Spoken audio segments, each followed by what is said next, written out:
California offers some of the most incredible desert landscapes in the world.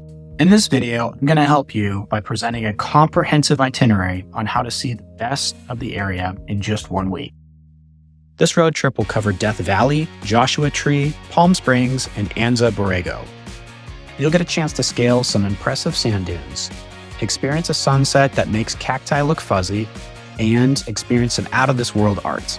To help you along the way, I'll go into detail on what activities to do, how to prioritize your time, and the best route to take. Stick around to the end. I'll share where you can find a slot canyon off the beaten path that's great to explore. So with that said, let's get to it. First off, I want to share an overview and logistics summary. Assuming you start in Las Vegas, you'll drive 2.5 hours to Death Valley, where you'll spend 2 nights to ensure that you have easy access to the major attractions. Next is a 5-hour drive to Joshua Tree. Upon getting settled in one of the towns north of the park, you want to reserve 2 nights to make it easy for you to explore all the different parts of the park. From there, Palm Springs isn't far, which will serve as your base for the balance of the trip. In the area, you'll be able to set out for some local adventures, have some fun relaxing in the city, and take a 3 to 4 hour round-trip excursion to Anza-Borrego.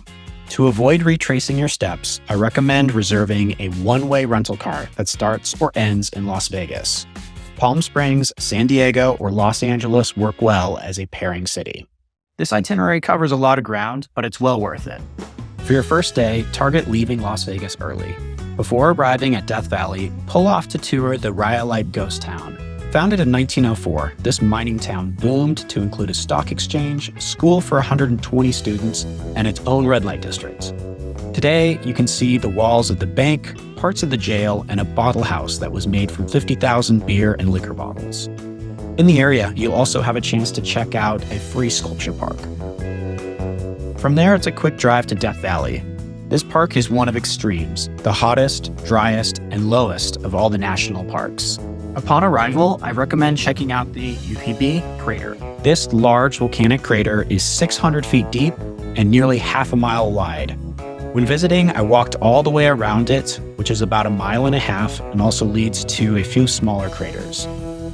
I decided to pass on hiking to the bottom, knowing that I'd have to come right back up. If you have an extra day, you could also continue on to go visit the racetrack, a dry lake bed famous for its moving rocks. Note that this requires a high-clearance vehicle and takes a full 7 hours to get out and back. In the same area, you'll also find Scotty's Castle. This palace offers a window into the Roaring '20s. Unfortunately, it experienced a serious flood in 2015. Limited tours are offered on Sundays in the spring. If you happen to be here at that time, make sure to try to secure a ticket. When ready to return from the crater, plan to hike Mosaic Canyon. This canyon features narrow, smooth marble walls and is up to a 4-mile round-trip hike.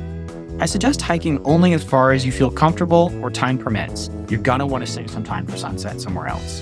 Right on the other side of the road, you'll find some must-see sand dunes.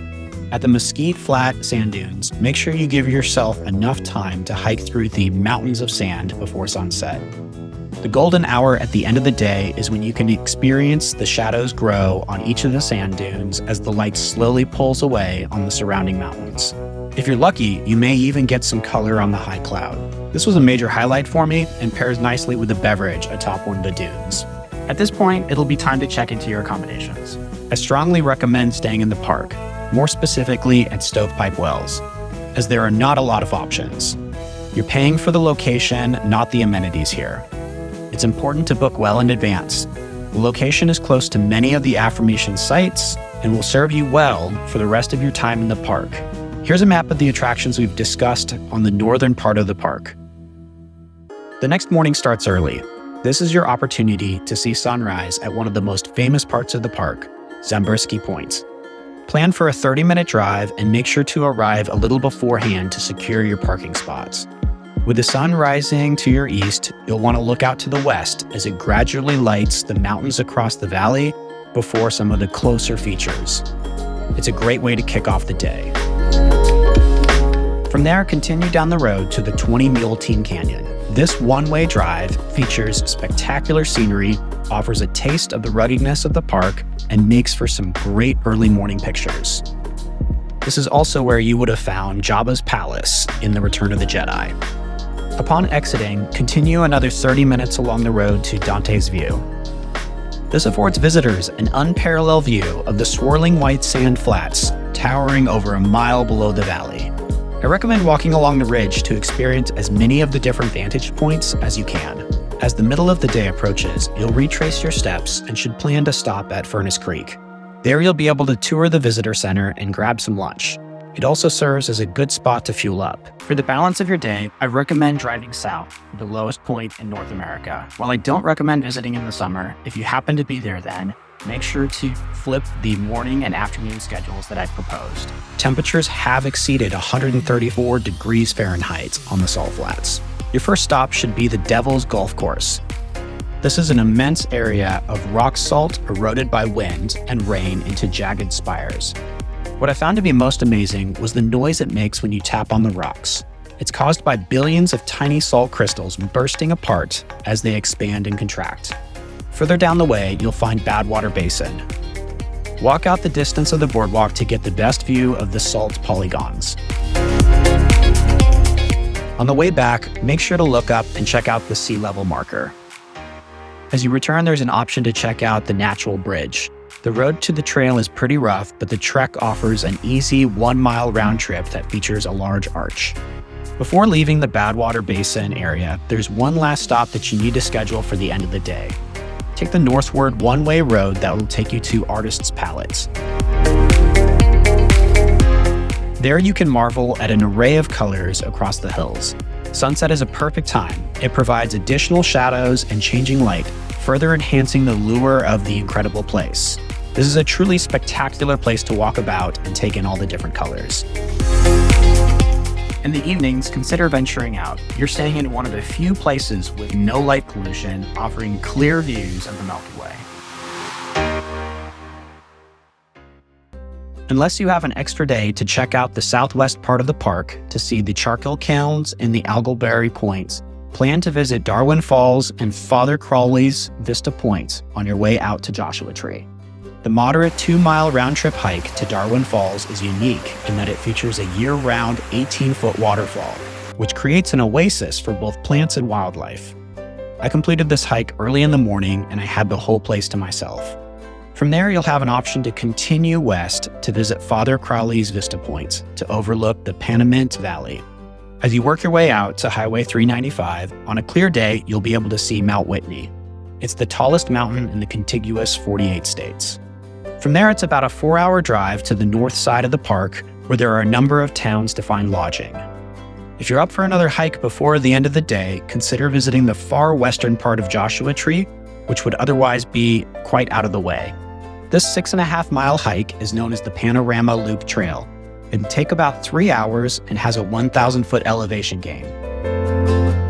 Once settled in the area, I recommend staying for 2 nights. You'll have a number of lodging options to choose from, as well as some eclectic Airbnbs.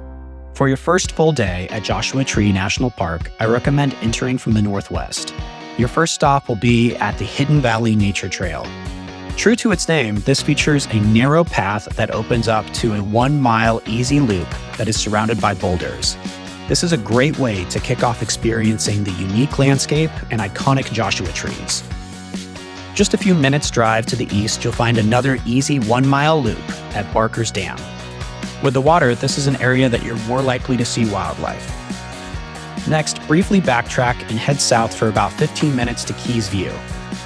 This offers a panoramic view of the Coachella Valley and San Andreas Fault. To kick off the afternoon, go across the way to complete the 2-mile Split Rock Trail loop. It's of moderate difficulty and offers some more iconic desert views. Watch the clock closely to time sunset just right, because I have a place that you definitely want to go to experience it. After taking another 20-minute drive, you'll arrive at the Cholla Cactus Garden. What makes this place special is that when the light hits the cacti just right, it almost looks fuzzy.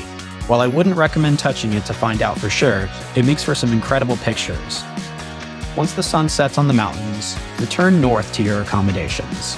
Along the way out of the park, you should also check to see whether the Sky's the Limit Observatory is open.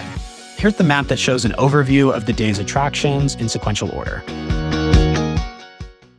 Your 5th day will be your last in Joshua Tree and makes for an easy 2-hour drive to Palm Springs. Start at Arch Rock. This can be found just east of the highway near the White Tank Campground. Make the most of your time by climbing the various boulders. If you're sure-footed, this will be your chance to climb up to the arch. Plan to spend about an hour in the area. Your last attraction in Joshua Tree is to climb the Mastodon Peak by way of the Cottonwood Springs near the southern exit of the park. This is a moderate 3-mile loop that has you starting in an oasis. Getting to the peak is a little bit of a scramble, but worth it. It offered me great views of the surrounding area, including the Salton Sea. Plan for about 2 to 3 hours to complete the hike, and don't forget to check out the old gold mine. At this point, probably ready to mix things up. Head to Palm Springs and check in for a 3-night stay. Palm Springs offers a number of great attractions. I'm going to suggest options to consider. Just pick what interests you the most and go for it for the next 2 days. One popular option is to visit the Palm Springs Aerial Tramway. This cable car system is the world's largest rotating tram car and ascends to an elevation of 8,516 feet. The ticket will cost you around $30 per person, and once you're on the top, you'll have a number of great views. Hiking options include the easy 2-mile Desert View and Discovery Trails. While out there, be on the lookout for Jeff, or the more common Jeffrey Pines. There are also a number of more lengthy hikes throughout the Mount San Jacinto State Park. Just make sure to register at the nearby ranger station before heading out. The mountain can also be a nice reprieve from the heat in the valley. It even has snow in the winter. Just to the south of town, you'll find Indian Canyon. You'll have no problem figuring out where the springs run due to the cluster of palm trees. I ended up doing the 3-hour hike through Murray Canyon, which features a small waterfall at the end. It's a beautiful landscape and also features a couple other hikes, such as the easy Andreas Canyon or Palm Canyon trails. Other options include golfing, visiting a spa, and exploring the historic downtown, which features a number of shops and restaurants. You'll also be close to the Palm Springs Art Museum, which features free admission on Thursdays. I was impressed with their works of art and variety of special exhibits, including a really unique experience that used double-sided mirrors.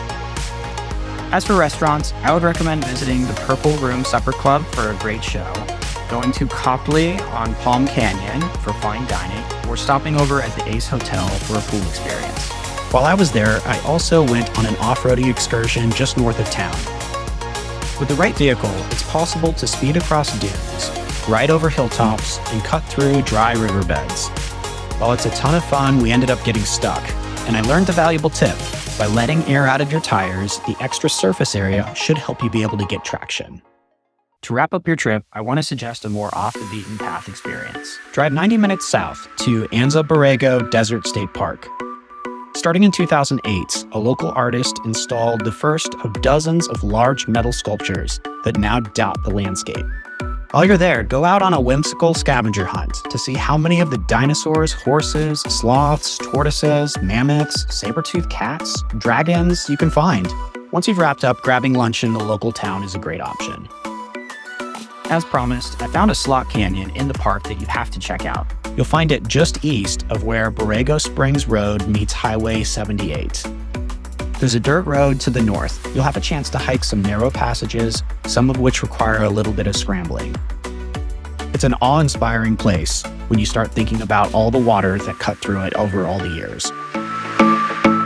As for when to go, I really only recommend visiting between November and March. Temperatures are really extreme in the summer and will severely limit how much you can undertake in a given day. Also try to avoid holidays or weekends if you can. Parking can be a challenge in the parks, especially in Joshua Tree. For your budget, I suggest provisioning between $2,750 and $4,300. This includes 8 nights, all your activities, and full-service dining. You'll have a lot of discretion on the level of accommodations, and with some planning, trips to the grocery store can save you a lot on meals while you're on the road. Let me know in the comments if you've been to the California deserts. I'd love to hear what you thought about it and whether I've missed anything in this video. Make sure to check out my other videos on where to go next. If you found this to be helpful, please like and subscribe. If this trip wasn't perfect for you, stay tuned. Hopefully the next one will be.